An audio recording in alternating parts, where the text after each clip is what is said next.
مسیح یسوع کے عظیم و جلیل نام میں آپ کی سلامتی ہو۔ میرا نام پادری پروفیسر ٹونی ولیم ہے۔ جب ہم جڑاوالا کے بارے میں دیکھتے ہیں تو سوشل میڈیا پہ دو طرح کا رد عمل ہمارے سامنے آتے ہیں۔ پہلا وہ رد عمل ہے جو روایتی ہیں، اور دوسرا رد عمل وہ ہے جو غیر روایتی ہے اور منفرد ہے۔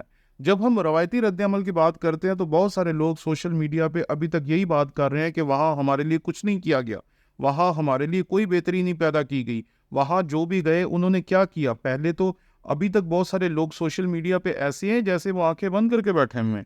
وہ یہی پوچھ رہے ہیں کیا وہاں کوئی پادری گیا، کیا وہاں کوئی لیڈر گیا، کیا وہاں کوئی رہنما گیا، کیا وہاں کوئی اور شخص گیا۔ تو یہاں پر یاد رکھیں کہ ہر پادری، ہر رہنما، ہر بشپ، ہر لیڈر ہر جگہ پر نہیں جا سکتا۔ سب کی اپنی اپنی جگہیں ہیں جہاں خدا انہیں استعمال کرتا ہے، اور ہر کسی کو اپنی اپنی جگہ پر استعمال ہونا چاہیے۔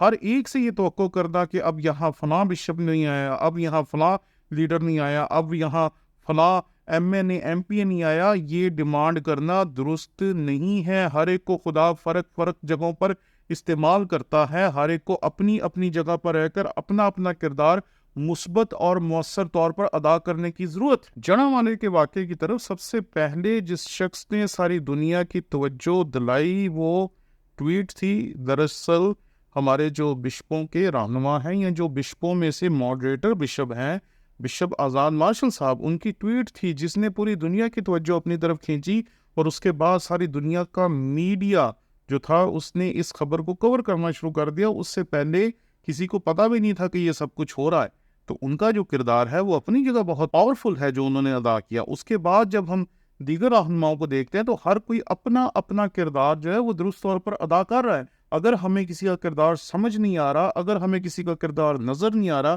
اگر ہمیں کسی کے بارے میں پتہ نہیں کہ کوئی کیا کرنا چاہ رہا ہے یا کوئی کیا کردار ادا کر رہا ہے، تو ہمیں یہ سمجھ لینا کہ ہماری لیڈرشپ کچھ نہیں کر رہی۔ یہ سمجھ کر اپنی لیڈرشپ کے بارے میں فیس بک پہ، یوٹیوب پہ، سوشل میڈیا پہ فرق قسم کے ٹک ٹاک اور فرق قسم کی ویڈیو بنا کر اپلوڈ کرنے کی کوئی ضرورت نہیں۔ پہلے سمجھیں کہ اگر کوئی سکرین پہ نہیں ہے تو کیوں نہیں، اگر کوئی اپنے دفتر میں بیٹھا ہوا تو وہ دفتر میں بیٹھ کے کیا کر رہا ہے۔ کیونکہ بعض لوگ ہیں جو ہمیں نظر آتے ہیں بہت کچھ کرتے ہوئے، لیکن دراصل وہ اس لیے نظر آتے ہیں کہ وہ سکرین کے اوپر ہیں، لیکن ایسے لوگ جو سکرین پہ نہیں ہیں وہ ہمیں دکھائی نہیں دیتے۔ یہاں جو رد عمل ایک بڑا زبردست تھا وہ میں آپ کی خدمت میں پیش کرنا چاہتا ہوں، اور وہ تھا جمیل ناصر کا۔ انہوں نے کہا کہ ہمیں نہیں چاہیے کہ آپ ہمارے چرچز کو دوبارہ بنا کے دیں، ہمارے گھروں کو دوبارہ بنا کے دیں۔ ہم نے پہلے بھی ان کو خود ہی بنایا تھا اور دوبارہ بھی ہم انہیں خود ہی بنا لیں گے۔ واہ، یہ ہوتی ہے بات کہ ہمیں کسی کی ضرورت نہیں ہے کہ کوئی ہمارے چرچز کو بنائے۔ کوئی ہمارے چرچز کو کیوں بنائے؟ ہم نے وہاں عبادت کرنی ہے، ہم نے وہاں پرستش کرنی ہے، ہم نے وہاں گیت گانے ہیں، ہم نے وہاں سے برکتیں پانی ہیں، تو وہ جگہ ہمیں خود بنانی چاہیے۔ لیکن یہاں یہ یاد رکھنا بھی بہت ضروری ہے کہ ہمارے حکومتی اداروں نے بہت کچھ کیا ہے۔ یہ درست ہے کہ ابتدائی طور پر وہاں پر موجود جو پولیس تھی اور دیگر حکومتی ادارے تھے وہ درست طور پر اپنے کردار کو ادا نہیں کر سکے۔ ان کے کام کے بارے میں آپ نے بڑی تفصیل سے بہت سارے یوٹیوب کے چینلز پہ اور اخباری جو تجزیہ کار ہیں ان سے سن لیا ہوگا، اس لیے میں چونکہ اس چیز پہ مہارت نہیں رکھتا اس لیے میں ان کے اوپر بات نہیں کروں گا۔ لیکن ایک چیز جو میں آپ کے سامنے پیش کرنا چاہتا ہوں وہ آپ کو ضرور اپنے ذہن میں رکھنی چاہیے کہ ہم جو پاکستان کا امیج کلیئر کرنے کی کوشش کر رہے ہیں ان کو یہ بات یاد رکھنی چاہیے کہ صرف امیج صاف کرنے سے کچھ نہیں ہوگا، یہاں دلوں کو صاف کرنا پڑے گا۔ جب تک دل صاف نہیں ہوں گے تب تک صرف امیج صاف کر کے ہم اسی طریقے سے ایک حادثے سے دوسرے حادثے کی طرف، دوسرے حادثے سے تیسرے حادثے کی طرف اور تیسرے حادثے سے چوتھے حادثے کی طرف جاتے جائیں گے، لیکن امیج کلیئر کرنے سے مسائل حل نہیں ہوں گے۔ اب جو کچھ بھی کیا جا رہا ہے، چاہے حکومت کر رہی ہے، چاہے حکومتی ادارے کر رہے ہیں، چاہے ہمارے بے شمار مسلم علماء ہیں جو کر رہے ہیں، جس میں مولانا طاہر محمود اشرفی کا جو کردار ہے وہ بہت خوبصورت ہے۔ کل جب میں نے ان کی پریس کانفرنس دیکھی تو وہ دیکھ کر میرا دل خوشی سے بھر گیا کہ انہوں نے بڑی خوبصورتی کے ساتھ ہمارے موقف کو پیش کیا اور اس کا دفاع کیا۔ لیکن یہاں پر کتاب مقدس کی ایک آیت ہے جو میں آپ کے سامنے خداوند کے کلام میں سے پڑھنا چاہتا ہوں۔ لوکا کی انجیل اس کا 6 باب اور اس کی 45ویں آیت میں یہاں لکھا ہے، اچھا آدمی اپنے دل کے اچھے خزانے سے اچھی چیزیں نکالتا ہے اور برا آدمی برے خزانے سے بری چیزیں نکالتا ہے، کیونکہ جو دل میں بھرا ہے وہی اس کے منہ پر آتا ہے۔ ہم آج تک امیج کلیئر کرنے کے پیچھے دوڑ رہے ہیں، کسی طریقے سے پاکستان کا امیج درست ہو جائے، امیج درست ہو جائے، امیج درست ہو جائے۔ بین المذاہب مکالمہ اور بین المذاہب ہم آہنگی پہ کام کرنے والے بے شمار لوگ ہیں جو اپنا اپنا کردار ادا کر کے پاکستان کا امیج ساری دنیا میں بہت خوبصورت بنانے کی کوشش کرتے ہیں، لیکن اس امیج کو خوبصورت بنانے کے چکر میں ہم یہ بھول ہی جاتے ہیں جو کہ ایک الہی سچائی ہے جو خداوند کے کلام میں یہاں ہمارے سامنے پیش کی گئی ہے کہ جو دل میں بھرا ہے وہی اس کے منہ پر آتا ہے، کہ دل میں تو کچھ اور بھرا، دل میں وہ نہیں ہے جو ہونا چاہیے۔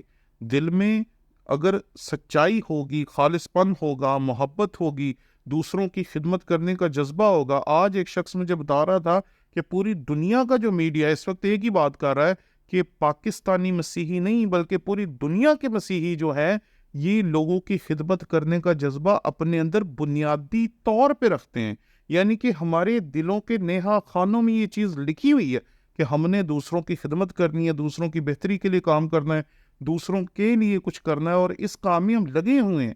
چاہے ہم اسکولوں میں لوگوں کو پڑھائیں، چاہے ہم اسپتالوں میں لوگوں کی خدمت کریں، چاہے ہم کسی بھی طریقے سے آگے بڑھ کے لوگوں کے لیے کام کریں۔ ہم کل بھی کام کر رہے تھے، آج بھی کر رہے ہیں اور ہمیشہ کرتے رہیں گے۔ یہ جو واقعات ہیں یہ ہمارے ان جذبات کو بدل نہیں سکتے، کیونکہ ہمارے دل میں یہ بھرا ہے۔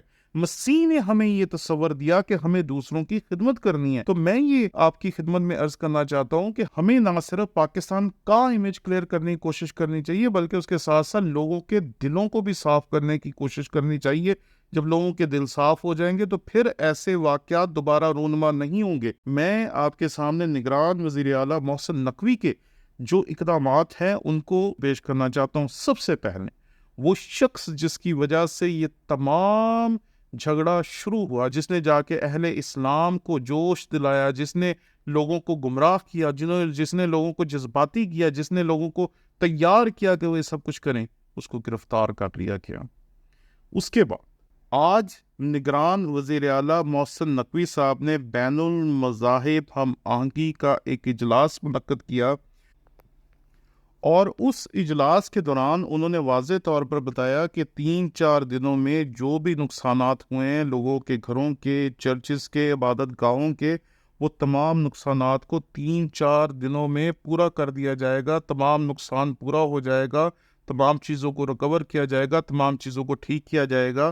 میں سمجھتا ہوں کہ ان کا صرف یہ کہہ دینا ہی بہت خوش آئند ہے، اور نگران وزیر اعلیٰ نے جس طریقے سے آج اور کل پورے ملک کی فضا کو سنبھالا ہے، جس طریقے سے ہر جگہ پر لگ رہا تھا کہ مسائل خراب ہو سکتے ہیں، انہوں نے پورے ملک کے حالات کو سنبھالا اور پورے ملک کے حالات کو کنٹرول کر کے جس طریقے سے انہوں نے پورے ملک میں خراب کی جانے والی فضا کو درست کیا، میں سمجھتا ہوں کہ ان کا یہ عمل قابل تعریف ہے۔ میں پہلے آپ کی خدمت میں عرض کر چکا ہوں کہ یہ جو حل پیش کر رہے ہیں یہ ان کی اپنی سوچ کے مطابق درست ہے، لیکن جو حل کتاب مقدس نے پیش کیا وہ سب سے زیادہ درست ہے، ٹھیک ہے، اور وہی حل ہو سکتا ہے کہ لوگوں کے دلوں کو صاف کرنے کی کوشش کی جائے تاکہ اقلیتیں اس ملک میں اور زیادہ بہتر اور مؤثر طور پر اپنی زندگی گزار سکیں۔ آمین۔